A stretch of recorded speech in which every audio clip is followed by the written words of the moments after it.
Hello, listeners, watchers, subscribers, and fans. Welcome to another episode of the SDR DiscoCall show. If this is your first time ever joining in or listening or watching, this show is all about helping brand new SDRs. And my job is to be a host and bring you great guests. And with these guests, these are people from the tech sales industry, whether they're in the role, but sometimes we bring on people that are helping people in the role as well. And this guest is no exception.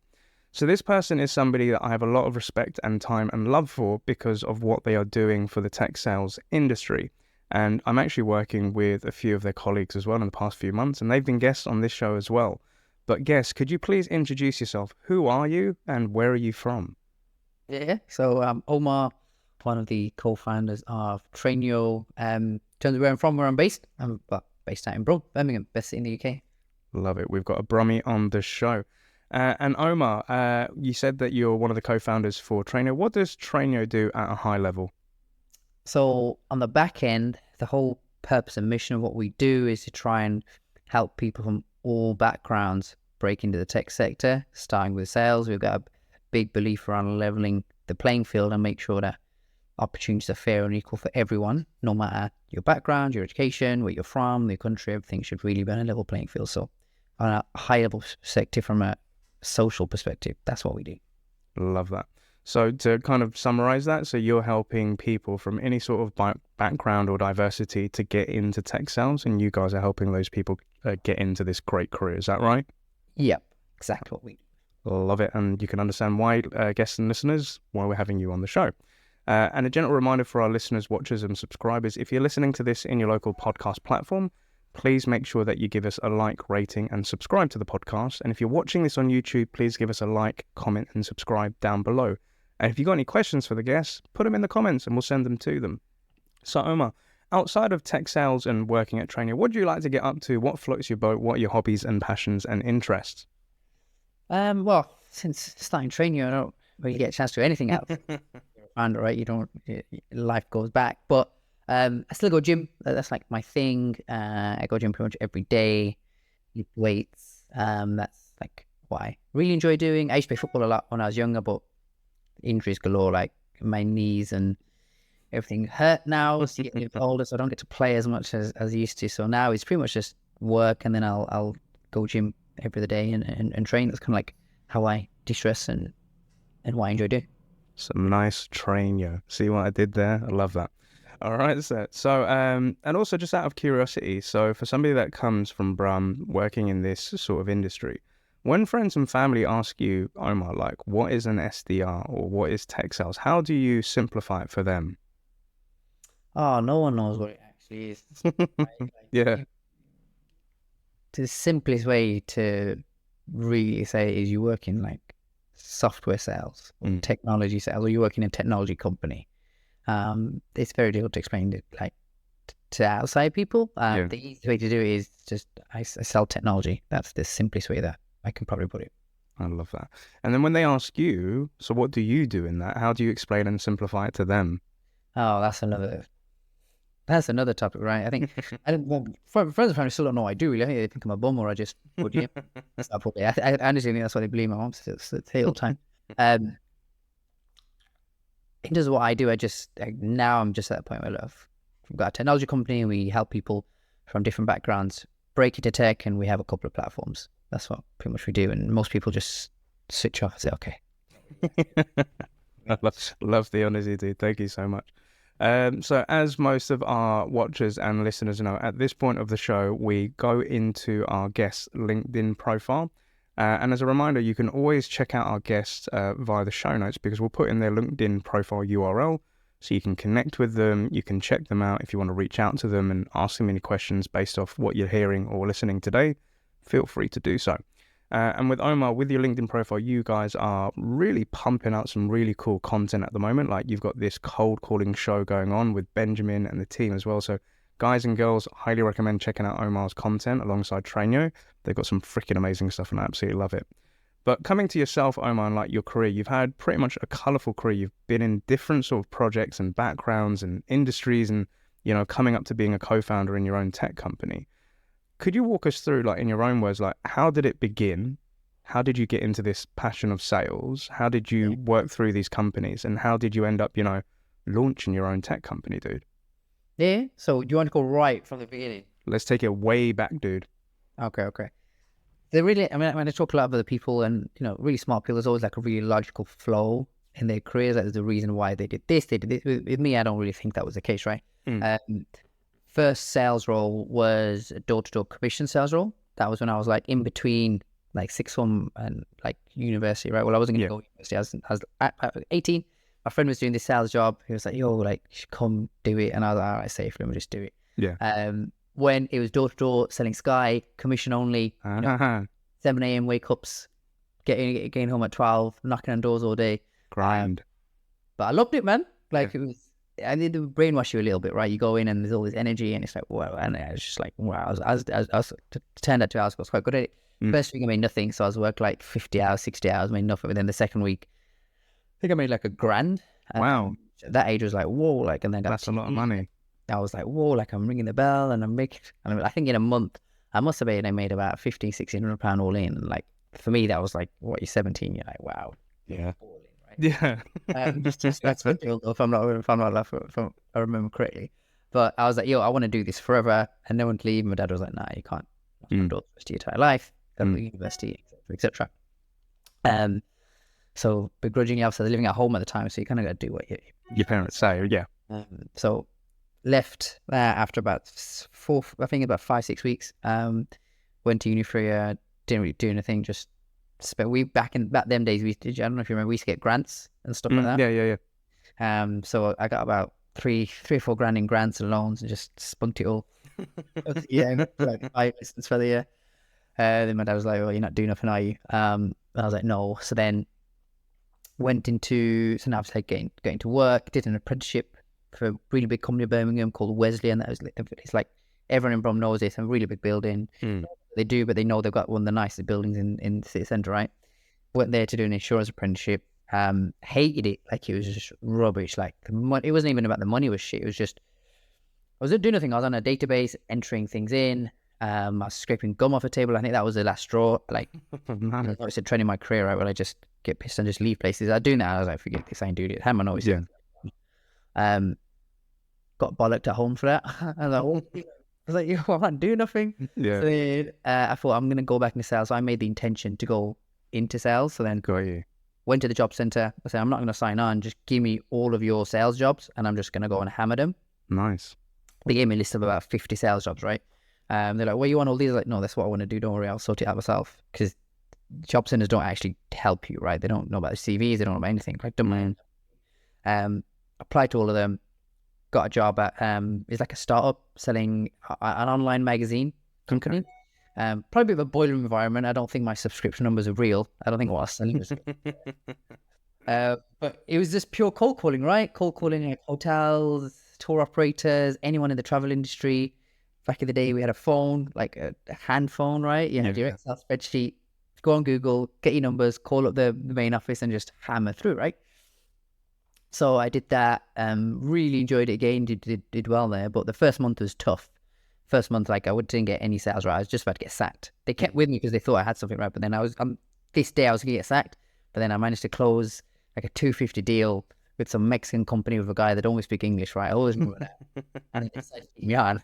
And then I became like their top seller. So when we joined, it was like 3 of us, the two MDs, one of the sales guy, a part-time journal, a part-time entity that couldn't afford anyone in a tiny office. Went there, was their top seller, was just smashing it. It was just like, it was a boiling environment. I'm not saying it was like, but that was raw sales, like you're on the phone. Yeah. I was just pretending to be whoever I needed to be to get the sale in, getting the revenue in, right? We moved offices like 3 or 4 times. We did pretty well, but it was always capped. And I was kicked off with the owners there. At one point, I was like, partly my fault, but partly their fault as well.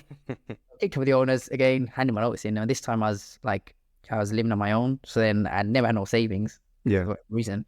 So then I had 2 weeks to get a job. If I didn't get a job, then I wouldn't be able to pay my rent the next month, right? Yeah. So the luxury of like chilling. Yeah. Then I was like, all right, I had my notice. I was like, fuck do I do? Yeah. So then I heard recruitment was good money. There's no real logical flow. In between that as well, I did try my own business, like my own travel magazine business, which took my brothers on board.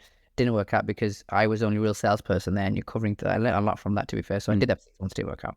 Then went back there, and then. So if we pause you there, because there's quite a lot of, like you said, it's not been like a linear sort of path, and you've gone through like a shit ton of different experiences there, dude. Yeah. If it's all right to just kind of unpack a couple of those before we continue with that, it'd be all right. So you raised a really valid point about, the job center. So, a young guy going into the job center, you're asking for a list of all the sales jobs. I'll go handle this myself. And you said, they're not really helping you out that much in terms of CV, et cetera, et cetera.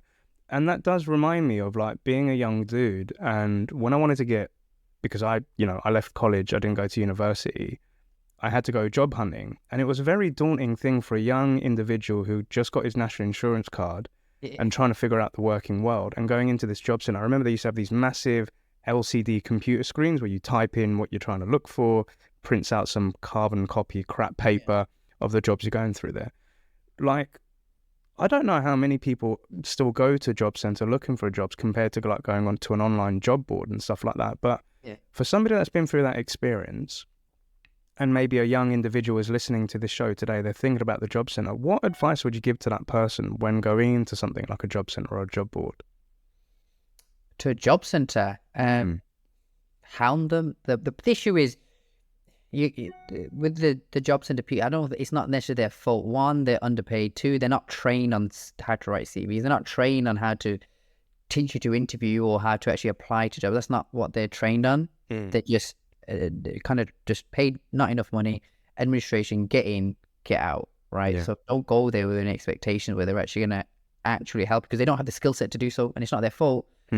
But the job center isn't a place to teach people how to get into work. It never has been, right? System where you can get your gyro and your money, and they pay people minimum wage to just go in there and man the offices, basically. So I will not go in there seeking any advice or anything. Go in there, see what jobs maybe they've got on the job board, but seek your advice and how to apply and in other sources. And I wouldn't even take the advice from the job center people, I'll be honest, because the advice they give you, where's it coming? Like, it's shit. So don't listen. I wouldn't even say that. I wouldn't even say just go there, get your gyro, see what jobs they got, and get out.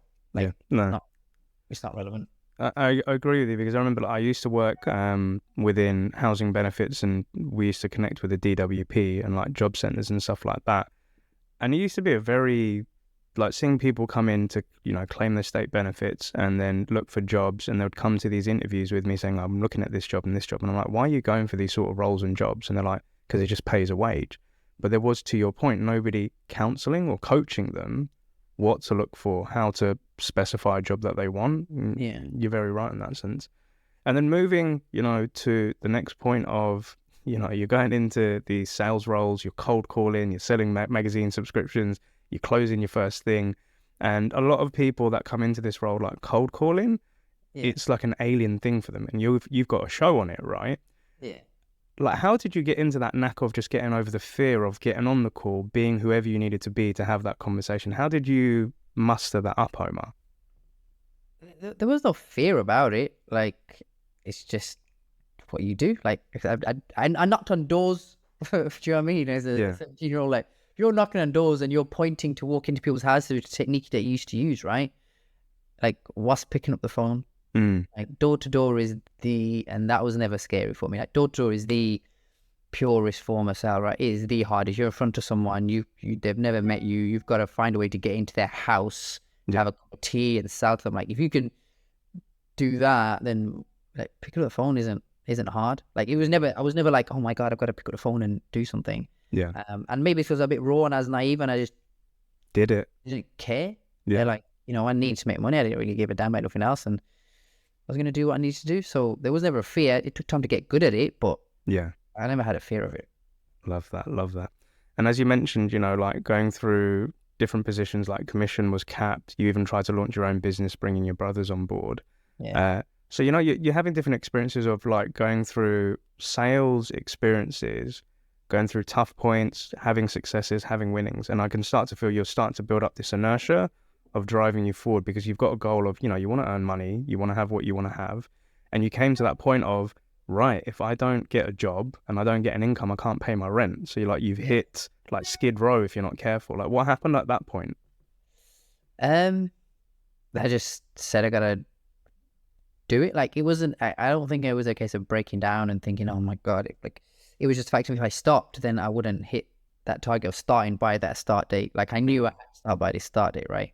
And I knew I had to get as many interviews in as absolute possible, and try and get that start date. So I just applied to as many roles as possible, performed the best I possibly could, had some arguments in some interviews, and managed to get that start date. And when I was negotiating, I couldn't really say I need to start now because I need to get paid by then. I was like, Yeah. I can't really say that. So you've got to kind of finesse it out and say, you know, I've got a couple of other opportunities, and one of the decision-making priorities for me is starting at this particular date because I get into it. And I use that as the way for them to push my start date, like in 2 weeks or rather than pushing out later, instead of saying, if I don't start, I ain't got no money to pay my rent. Yeah. And to be totally transparent with yourself and our audience here, so back end of last year, through my own business, I had a client which I lost, and that was the only client that I had. And I had this big fear of, shit, how am I going to pay my rent? How am I going to have to look after my boy? Yeah. That was my first thing that came in. And I had to say to myself, maybe I have to close down my business and go look for a job, like go back into being a full-time employee. And it took a lot of letting go of my ego and having a reality check of, like, if I don't get something, I ain't going to be able to pay my rent, right? This happened only a couple of months ago, dude. So applying for jobs, and to your point, I need to get something in by as soon as start date, because as soon as I get that start date, then I can get that salary, then I can pay my rent. And it took me through a very humbling experience, Omar. So I spoke to a lot of companies, got a lot of rejections, you know, had a lot of discussions where, you know, think, I don't think you're a fit for this. And I'm like, do you know who I am? Like, what I can do? Yeah. But I had to let go of that because they didn't know, you know? Yeah. But thanks to God, like, I did find something. I'm in a better place now, so I'm very grateful for that. But I get that feeling of, you need to pay your bills, and if you don't, you're screwed. Yeah. So, you know, you live in a state of fear. But to your point, you got to get it in. So what happened? Did you get it in, or how did you get it in? I got it in. Like, I had a lot of interviews with a few different recruitment companies. I was very specific in my approach, right? I thought, I've heard there's a lot of money in recruitment. That's where I'm going to go. Maybe I should look to other sectors, but I was super specific, right? And I said, this is what I'm going to do. So I looked at all the recruitment companies in Birmingham. A lot of them at the time, like, people forget, like, back then, people were only looking for graduates to hire. Right? It was like, there's a lot of rejection even before I got in there. But I knew once if I got in front of people, I'd have a chance, right? Because I know I come across what I know people. So I got a lot of rejection, even in interviews as well. There's a lot of arguments about how you don't have a degree, you got good grades at college, why don't you go? And there's just all this, like, it was confrontational, like, really, like look at my ability, look what I've done, and like, you know what I mean, like, and there was a lot of that going on. But eventually ended up with like 3 offers come in, which is good. Like, it's all in 2-week process. I just finessed it. I said, like, I've got other opportunities, you need to put me now, and I kind of sped up the process. Said, I've got this, and the recruiters know the sketch, right? They know they have to push people through. Yeah. So pushed it through, had 3 offers, took the one that I just went with my gut. I said, I like these people, I like the setup. I was the youngest in the office. Like, they were just cool. It was a big company. I went to work for a big company at the time. Never had them before, so it started, and luckily I got that payment, so I was able to survive another month, and then it just went on from there, really. So obviously, like, going into that industry of recruitment, there must have been some key takeaways for you, Omar. Like, what were the main things for you, like going into a bigger company, doing this role, being able to pay your rent, and now working in recruitment? What was that like for you?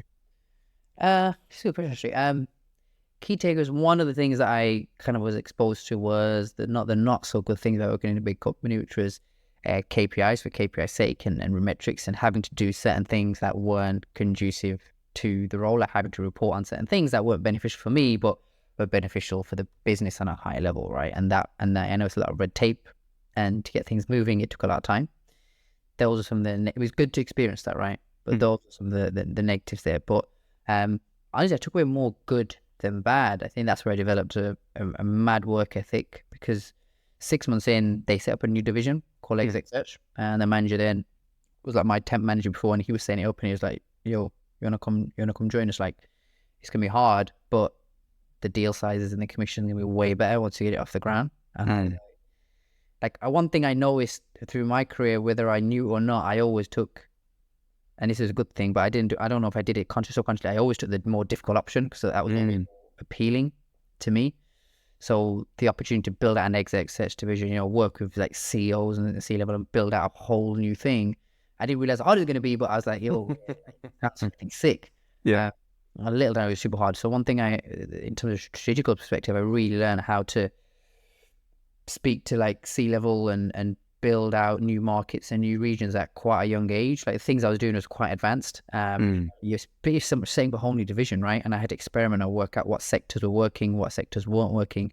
So I did all of that stuff, which massively helped in the setting up of TrainYo. Back then, I think I spent like 4 years doing that, and I was the second member on the team, right? So it's quite an integral part of it. So from a strategic perspective, I learned a lot around like identifying what sectors are good, what sectors not to go for, how to build out new markets from scratch, from the bottom up, developing relationships, mapping organizations. I remember by the end of it, like I was looking at the packaging sector. I had about 10 different CEOs in my mobile numbers of all different organizations, right? And that was quite powerful. Like I knew everything about it, so I became a proper expert. So that was probably the biggest thing I took away. Like the work ethic was insane that I had to develop, but also strategically I had to build out new markets and ultimately like mini businesses from that. But that's what I took from it. I love that.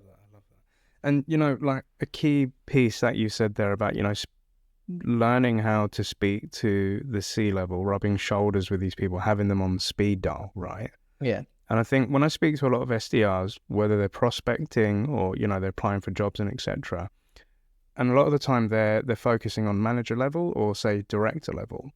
And a question I always ask them is like, why don't you go higher up? Like, why don't you speak to like C-level in your prospecting and your approaches? And they're like, oh yeah, but they're the C-level. I'm like, yeah, but those are the people that make the decisions. And they're like, what's the fit? And it's this seniority thing that scares them, I think, sometimes, because they see a title of CEO. And a lot of the time I say to them, I'm like, well, you're talking to a founder, I'm not a dick. I'm just a normal human being.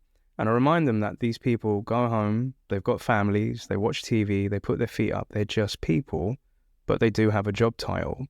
And I'd love to get your opinion on this. For somebody that, rubbed shoulders with those C-level people, what advice would you give to younger people to reach out to co-founders or company leaders or have discussions with C-level people? What advice would you give them?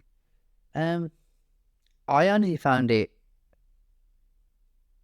simpler easier to have have conversations with people at that level. They were less harsh, they were more understanding, and they were more like straight up. And I honestly, this was the strangest thing that I learned at a very young age. I could be more myself and have a normal chat with like a CEO or an MD of an organization than with a director or a manager level person. Those conversations are much more formal and much more strict, and like they were a lot harsher. Whereas the CEO guys, I could chat to them like, nice. Oh, can you get back to me? They'll text me saying, nah, I'll text you back later. Like I could never have that with and no one really talks about this sort of stuff. I could never have that sort of interaction with a director or manager level. There is an ego thing sometimes with that position, right? People really talk about that when they're prospecting. So I actually think it was easier for me to have. What I realized at the age of 2021 was like these CEOs and MDs are chatting to me on a level, and these directors and managers sometimes should talk to me like I'm a dickhead.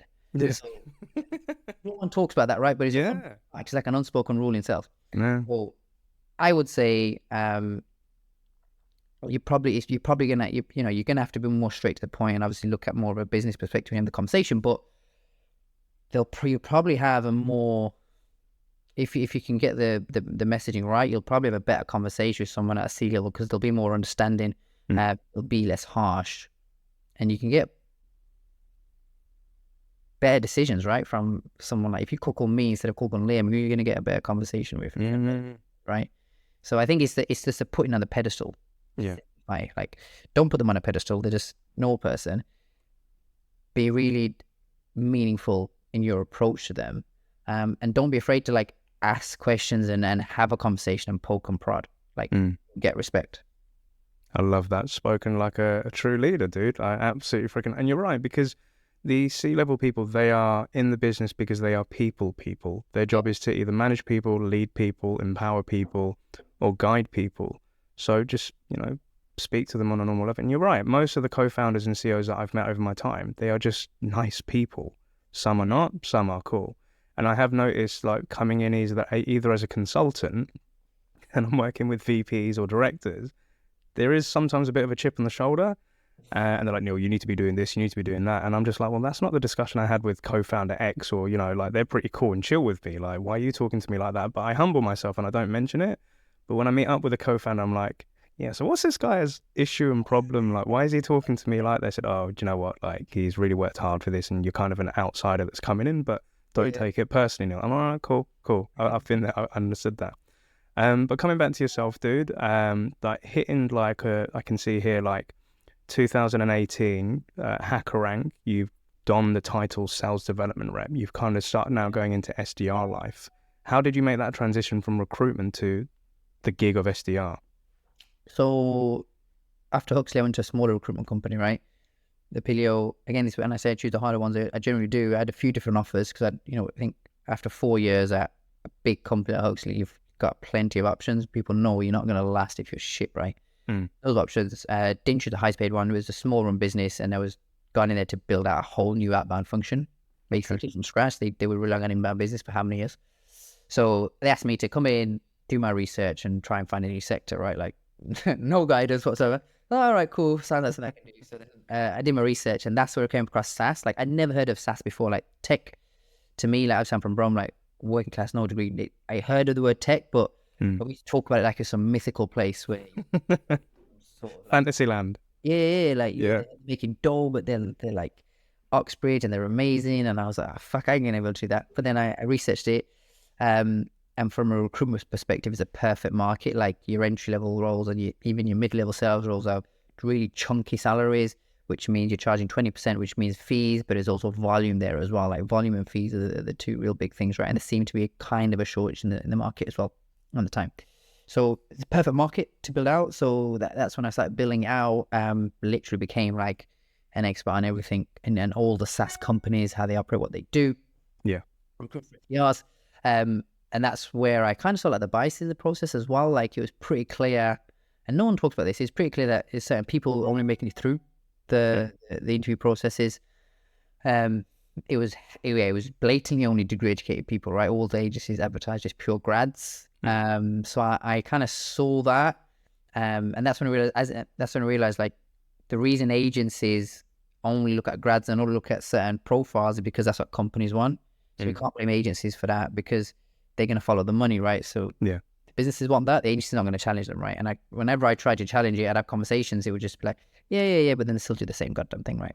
So that's when I kind of saw the biases in the process. And then I had a kick off with that owner as well. And then I was like, fuck this, I'm gone. Yeah. So then this time I'd never had any, so I needed to stay in the job, right? So I was like, oh shit, I can't just have my notice last time. I was a bit more mature. Yeah. Fuck, okay. So then I just started applying to loads of SDR roles. Like I reached out to my connections. Not one of them came back to me. You know, your network is your network, right? Yeah. Back to me. Applied to the roles. I was getting rejected left, right, center. Talent teams didn't want to know me. Agencies weren't going to look at my profile, right? I wasn't even getting to like.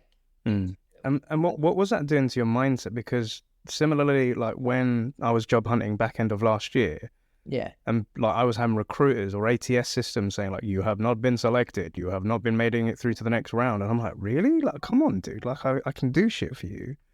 It screwed my head up a little bit with my confidence. Like, how is it affecting you, Omar?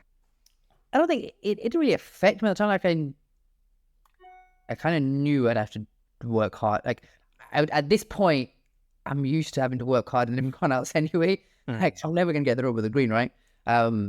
Personality wise, maybe background wise, I'm never gonna get that. So for me, it's just I don't know. It's just normal to have to. I'm not saying it's right, but my mindset is like I know I have to be better, work harder than anyone else to get the same thing. So it's just like you just keep going, right? And then so I just.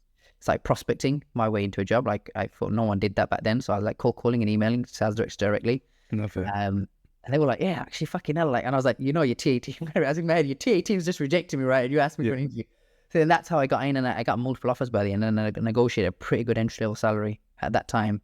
So that whole process took about 3 weeks. It wasn't a lot, but just a lot crammed in. And then got the job offer. 2 days later, went down to London, got an apartment, moved in on the Sunday, started job on a Monday. Nice. And it's like a story of my life, but yeah, it happened really quickly and loved it, right? I went in there. It was a shock in the sense I didn't really have an onboarding. I didn't use any tools for the first quarter. Like my onboarding was listen to the guy sitting next to you, right? Just crack on. I was like, what the fuck? But then I hit like, I think 120% of my quarter. I think I hit more than like ramped up SDRs. But that was because I was doing it all manually. Like I had a mad work ethic. I was using Excel, Word. I created cadences before like Sales, Laugh and Out, which were a thing when I was in recruitment. So I'd use Excel as my CRM and my cadence. I'd have all my content on Word documents, and I just put wicked process in place and just hammered it out. And then I realized the next quarter, like, shit, I've got all these tools. I can automate it all. All showed me, right? It took me a bit of a while to get used to all the tools, but yeah, it would like come from like recruitment and pure outbound recruitment, which is pretty much what I used to do. It wasn't like, this was much nicer, right? Like I could come in flexible working. I was wearing shorts and a tee to work instead of like, all these little things that people don't feel for granted, right? I was like, whoa, like, I can come into work when I want. I can leave early. I go to the mosque on Friday. I can do what I want, and I'm hitting numbers, and no one really cared. And I was like, this is just, for me, it was like, wow, like who the fuck? I'm making this money. I'm chilling. My life has changed. I'm blessed. It was like, wow, like this is a game changer. Yeah. And curiously, like, like when you were speaking to your old man before about when he was questioning what you're doing with your career and where you're going, like, as you then got into tech industry and you're, having this lifestyle, you've got this money, you've moved to London, like, what was your family thinking out of curiosity? Were they questioning, or how did they take it? No, I mean, my family let me do what, obviously, they let me move when I was 20 years old, so they pretty much let me, like, when you move, once you move out, no one can tell you what to do anymore. That's kind of like the thing, right? Like, what are you gonna do? Kick me in the house? I'm already out, mate. But I don't. Obviously, we're from the same movie background, right? And I think from a society perspective, what you like, if you're not a doctor, or you're not an accountant, you haven't got like a job title like that.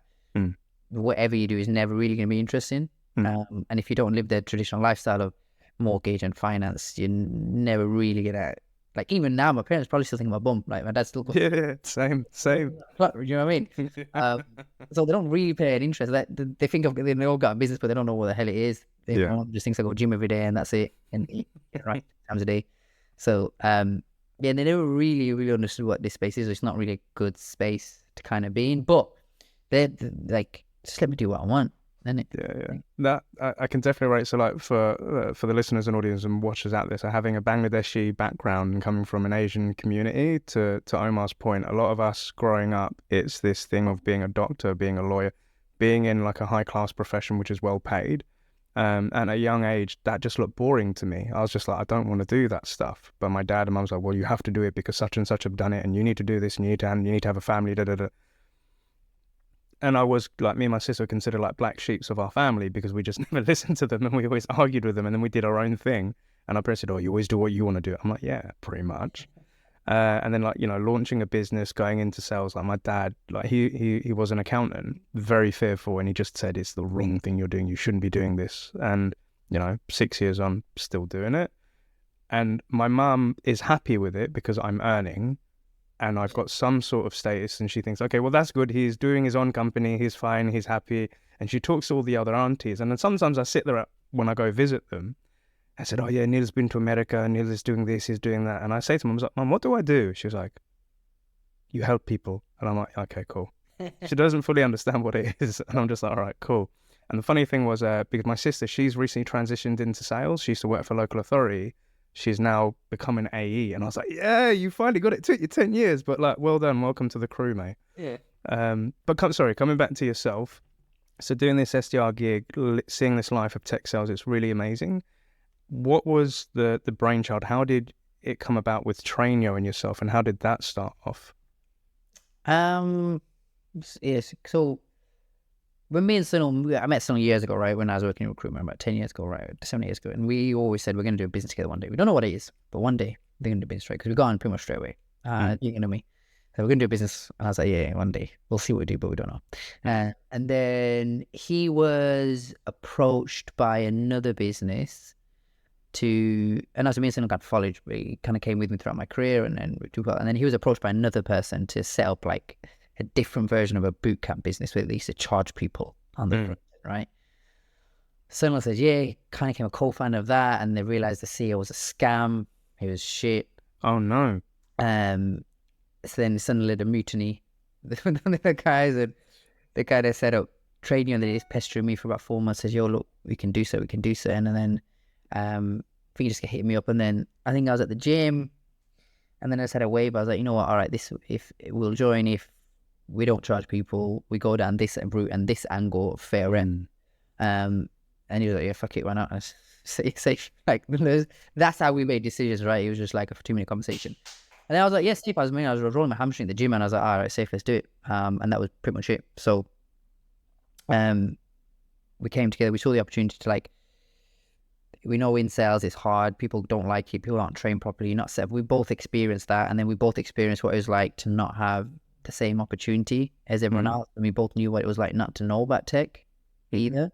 And then I think with every startup, you go back, all your experiences kind of lead you to why you want to do it, right? Like, I know what it's like to not have a degree. I know what it's like from a disadvantaged background, and looking on into the superior world, if you like, and not knowing there's a route in there. I know what it's like being born in different countries, and each country is massively disadvantaged and stuff like that. So I think all your experiences lead you to wanting to do something to make the world a better place, right? And to make money at the same time. So all those experiences led me to saying, all right, so this is where we'll do it. And he agreed. And then we kind of just worked on it, right? I mean, I was still working at a business. He was still working at the business. We both flew out to different countries. We both left our jobs. We had $3K in the bank account, and we both met up in Colombia and cracked on, basically. I love that, dude. That's such a cool. And here's the weird thing, Omar, right? So I was literally having a call before this recording with somebody who's going to be a future guest who actually has recently started out with TrainYo. And just for privacy, I'm not going to mention that person's name, but we can discuss it after this later. But this guy is, he's a great BDR manager, and he was also telling me that he's on the cusp of, creating his personal brand. He wants to help a lot of people. He wants to help influence the sales community. And he said he kind of wants to do what I'm doing and what you're doing. And he asked me, he was like, what advice would you give me? And I said to him, he said, like, Neil, you've been around the block for a while. Like, how did you start, or how did you focus on what you're doing today? And I said, here's the thing. My experience of being an SDR, I found when I went into a lot of tech companies, the sales training was always focused on 360 sales. They never really gave a shit about the SDR person. A lot of these SDRs coming on board are given 2 weeks shit onboarding and then expected to bring in deals and book meetings. And I said, that was a really horrible experience to go through. And I said, I didn't want that for other people that are coming into this. So my why was giving back what I never got and giving it to people that are coming into it today. So find what you were lacking when you were coming into this. And if you can focus on that niche, that's what you can be known for. So for me, it's helping those new SDRs, like with this show, it's helping people understand how you get into this, how you get comfortable with it. And to your point, like your experiences with Sunil, where, you had these experiences of a disadvantaged background, not having that education behind you, and now you're helping people that are going through a similar journey. I think that's, amazing. And that really rings true. So a lot of respect for what you're doing. And I love the way that you're helping people. And you're doing it with somebody that you loved, and, the way that you guys decided things, just like, cool, bro, let's just run with it. Let's do it. And this is freaking amazing. Like 2 years on, the business is growing, it's thriving. I've seen a lot of great people come from TrainYo. I've met a lot of people from there as well. How has it changed from what it started to what it is today? Like, what are the main differences you see, Omar? Oh, a lot. Quality of the processes and the program obviously is going to increase with more heads and iteration. It's very different to what we started out with. We have additional sessions. We have grading now in place. We have the accelerator program in place with people prospect for real. So we're always looking at ways to make the program better, to increase, like, not just the learning ability, but also the outcomes for the students as well. We transitioned from an agency business to a SaaS business. Now we're think of like an Indeed for pre-trained diverse SDRs, and we've got big plans to develop that side of things. We've launched now our SDR training platform, because someone in business will be like, well, you've got like all this amazing shit, can we onboard and train our folks on it? I was like, all right, safe. Why don't you for free last year? So I'm not to charge people for it now. Platform piece. So we've now got an SDR hiring platform. We've now got an SDR training platform. So the business model has completely changed from what it was last year. And from a personal perspective, me and Sam were talking about it before. We've changed as people massively. We're not the same people we were years ago. Like, I don't know what the fuck we were doing. Like, if the Sun and Omar of today started TrainYo 2 years ago, we'd be so far ahead. No one would have a chance. So now, I guess that's right. You're kind of in a position of playing catch up. Yeah. But from a personal perspective, if anyone is going to go on this journey, you're going to change so much. You won't even recognize yourself by a year, 2 years, and that's just it's just something that happens as you go through that journey, and you learn, and you kind of grow and develop. I love that. You're very right. This when you go through these sort of experiences, building companies, meeting new people, helping other people out, you do change as an individual. And I think if I was to go back 5 or 6 years ago, I wouldn't that Neil wouldn't know who the hell this Neil is right now. And you'd be like, how the hell do you do that, dude? And she's like, it's just the journey, man. You just need to go on it and experience it. And again, I'm a real big advocate for TrainYo. I send a lot of people your way, telling them when they're looking to get into tech sales. But for the listener and the watcher right now who's, completely unfamiliar with TrainYo, and again, listeners and watchers, I'll be putting links to go check out TrainYo themselves as a business. Why would somebody come to you, and what would they gain from like working with yourselves, Omar?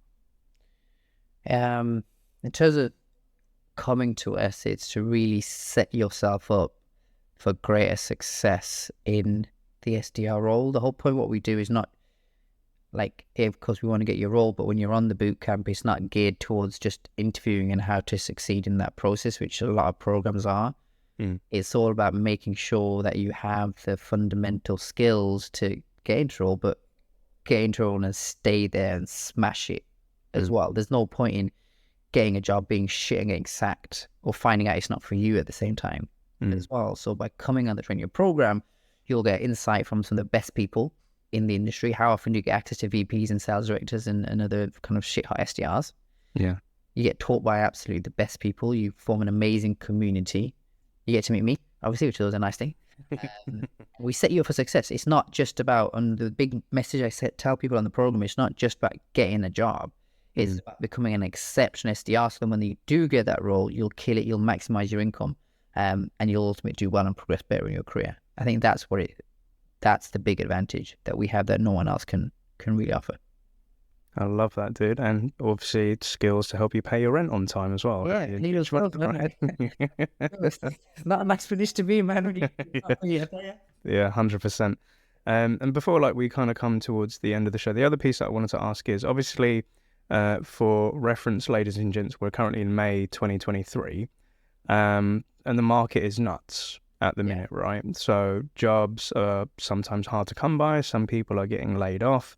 Some people are going through recruiting processes. I'm coaching a lot of SDRs that are getting ready to, go for job interviews and whatnot. But in your opinion, for somebody that's either been laid off or very worried about leaving a job they're not happy with because the market is so volatile, what advice would you give to them, Omar? I think it can be tough out there. I'd say from your current interview processes, don't take it personally, but try and understand why it didn't work and what you need to change moving forward, because it will be an iteration process. So just constantly focus on trying to get better at your interviews and trying to learn from what were wrong the last time. And I think the biggest mistake people make when they're interviewing is the lack of effort. Most people just show up to the interview and think that's enough, but no one really goes the extra mile, right? No one creates a prospecting document. No one networks within the organization to get insights. Like, prospect your way into the role, go bottom up, get the information from the other SDRs and A's so that you can use that in your interview, right? If you know that they're typically struggling with no one's hitting call targets, then focus on that in your interview. Say, hey, I'm a machine on the phone, right? I know that's make more of a rounded effort and treat every interview like an actual opportunity that you're booking. Network bottom up, get that information and use that higher up. Create those prospecting documents, create follow-up documents or follow-up processes after your interviews as well. No one really does that sort of thing. People get confused. People get, I'm applying to so many jobs and I'm so many interviews, but you're treating every single interview like a transaction.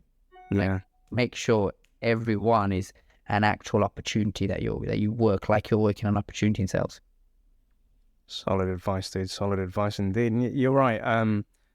Being a former hiring manager, the amount of people that used to just come on to the Zoom or the Teams meeting and they would treat it, there was no. I like people that would research me a bit, check me out on LinkedIn. I like to come into a meeting where I've heard this candidate has spoken to a couple of my SDRs, or my SDRs have slapped me and said, hey, there's this guy or girl that's connected with me asking me a couple of questions. Is it okay to tell them anything? I said, yeah, tell them. Like, if they're asking of it, boom. And that person that knows the history of the business, like why this company was founded, etc., what's the journey. And then I always love to hear of, how would you see yourself using that tool or piece of software if you were an end user? I love hearing that sort of stuff versus, yeah, this is like my 5th interview of the week and, I'm just looking for an SDR role because I want to earn some money. And I'm like, yeah. Oh, one other thing I'd always say, right, and I never understand why people don't do this, is the questions that you're asking, go a bit deeper than asking what's the culture like, what do you think makes a good SDR. Actually, ask questions from a product and company strategy perspective. Maybe not in the TA interview, but when you're talking to like the hiring manager or like a VP of sales dev, like ask them about the product strategy, what features are kind of being developed, or they're selling certain sectors, why are they selling to other sectors? Maybe make a suggestion. Like I love it when people interview me and say, oh my, like you're selling here, but have you sold about selling here? Like I don't care if they're right or wrong, but they might not be the best suggestion, but the fact is they're thinking in a much deeper way that just no one else is. Right? Because they're showing a genuine interest in that then, right? And you're showing a deeper level of commercial thinking, which probably means you'll be able to understand the pains that your prospects are going to feeling at a later date as well. But no one really does that. People go in and ask, what makes a good SDR? What are your targets? How do I make my commission? How do you feel? People just ask the same goddamn shit. If you ask those level questions, you'll be in the top 10%, guaranteed. Solid advice, Omar. I love that. I freaking love that, dude. That's so freaking right. All right. Well, sir, it's been an absolute pleasure having you on the show. And a question that I love to ask all of my guests. If you could have a chat with that young Omar who's knocking on the doors in Brum, trying to sell Sky and trying to do door-to-door sales, and you have an opportunity to give him 3 bits of advice because he's just about to embark on this journey of life, what 3 bits of advice would you give to that younger Omar? Stretching at the gym. Yeah. Would have saved me a hell of a lot of injuries, I tell you. I'd probably say, look, focus more on becoming exceptional at your craft. Money will always be important, but like money follows excellence, not the other way around. I'd probably put a greater emphasis on that. I'd say from a personal perspective, something that I did well was develop a personal, being honest, hardworking, and decent with money. Like from a personal, those 3 key things, I think that people know about you, because that will lead to opportunities in itself. And those 3 key traits, probably 5% of people globally have. Those would be my 3 key pieces of advice. Stretch everyone. Like that's important. Yeah, definitely stretch, 100% do. And just for the listeners and watchers out there, you obviously can maybe hear some background noises. And I just wanted to pull this up, not to like say this is a wrong thing, but obviously Omar is a founder within a business. So you can hear the guy's devices pinging off. So a lot of the time with SDRs, when you're trying to message C-level people and they may not get back to you, it's because they're inundated with messages. And this is true to, you can hear it, like how much this guy is being contacted. So just bear that in mind, FYI everyone. Another question that I'd love to ask you, Omar, is are there any shout outs or kudos that you'd like to give on today's show? Yeah, I'd say shout out to the TrainYo team. It's been tough, right, for everyone, but they've got through it. Got some amazing things coming up as long as we can execute on them. So shout out to Liam, Paula, and Jordan. And if you're an SDR, watch out for Liam as well, man. He's probably the best SDR in the game right about now. If anyone wants to challenge him on a cold calling competition, then hit me up. I love that. Big shouts out to all the TrainYo family, 100%. So listeners, watchers, subscribers, thank you so much for joining us on today's chapter. As a reminder, you'll be able to find out more information about Omar and TrainYo by visiting the show notes, where I'll be putting all links in. If you're listening to this in our local podcast platform, please give us a rating, like, and subscribe. And if you're watching this on YouTube, please like, comment, subscribe down below. But Omar Sadik, co-founder of TrainYo, been an absolute pleasure and blast. I know I'm going to see more of you in the near future. Have an awesome week, my dude, and happy selling. Yeah. All right. Peace out. Thanks, Nilmo.